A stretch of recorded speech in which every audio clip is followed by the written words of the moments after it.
বলছিলাম কি, শিব ঠাকুরের তো 3টে চোখ, আমাদের 3টে চোখ নেই কেন?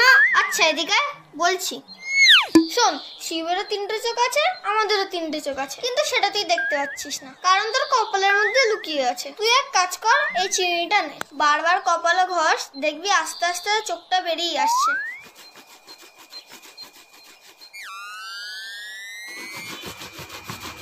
উফ, কি জ্বালা করছে, মনে হচ্ছে চোখটা দাগা আছে, দেখে আসি তো।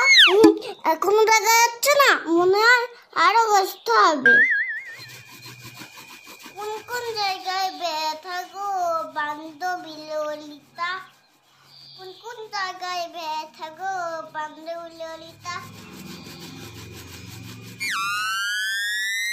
বাবান, এই বাবান, এ কি আঁকাবাদ দিয়ে কি করছিস এসব? ও মা, দেখো তো আমার কপালের চোখটা দেখা যাচ্ছে কিনা।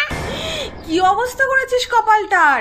কেন এইসব বাদ জমা করেছিস বল? ওই তো রজতদা তো বললো চিরুনি দিয়ে কপালে ঘষলে শিবের মধ্যে একটা চোখ বেরোবে। না মামি, আমি কিন্তু কিচ্ছু বলিনি, তুমি বিশ্বাস করো।